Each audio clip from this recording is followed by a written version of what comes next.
We discussed at the end of last year proposed regulatory developments in the context of the OTC derivatives market here in Asia. We particularly looked at the consultation paper published by the Hong Kong regulator that focused, amongst other things, on mandatory reporting and clearing of derivatives. I know there have been some changes since we last spoke. Can you talk me through those, please? Sure. There's been quite a few developments in the last 9 months since the original proposals were published. They were published in October 2011, and at the time there were proposals in relation to mandatory clearing and reporting. The regulators, the HKMA and the SFC, were seeking the views of various participants. That feedback has now been provided. They've assimilated all that, and on the 11th of July they published their conclusions. And what type of feedback did the regulators receive?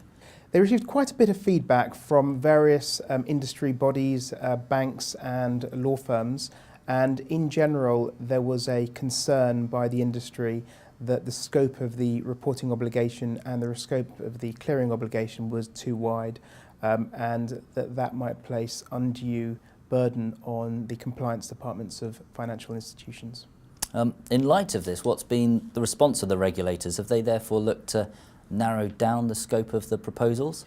Yes, the regulators have taken on board a lot of the comments and concerns, and the revised proposals are narrower in scope. And if we turn first to the proposals for mandatory reporting, what changes have been proposed there?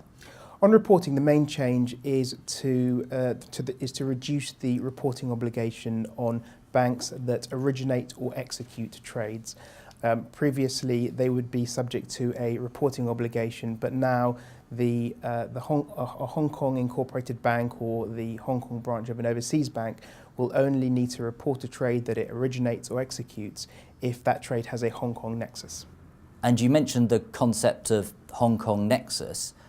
Obviously, the natural question is, what is a Hong Kong nexus, and what have been the main changes to that concept? Of course. A Hong Kong nexus means that a derivative transaction has an underlying reference that is somehow linked to Hong Kong, and the concept has been clarified in the latest paper. So, for example, for equity derivatives and credit derivatives, it's been clarified that the underlying reference entity or underlying entity would need to be a Hong Kong listed entity. For portfolio trades or for index trades, a specified percentage of the underlying portfolio or index would need to be Hong Kong listed. They've also clarified that referencing the Hong Kong government or an entity owned by the Hong Kong government would also be a Hong Kong nexus. Understood. You talk there about equity and credit derivatives. How does the concept of a Hong Kong nexus apply to other forms of derivative? For other forms of derivatives, it will largely be if the rate, the interest rate, or the currency is linked to the Hong Kong dollar, or indeed RMB. It's notable that RMB has been newly introduced, and the view there is that the regulators should be seeking to regulate derivative transactions in RMB.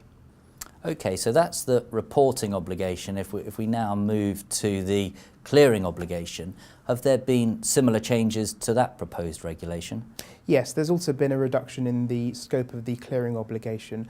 Previously, it was possible for the clearing obligation to apply to banks that were counterparties to a particular trade or had originated or executed a particular trade.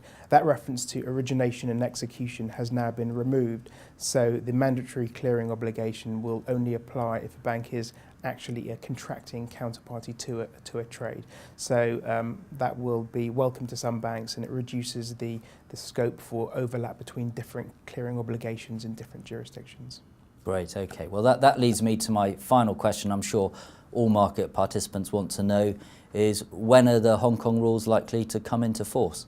Well, the next step is that there's going to be further detailed consultation papers being produced towards the end of this year on clearing and reporting, and the expectation is that the final Hong Kong rules will come into place in the middle of 2013. Great, thank you very much, Joel.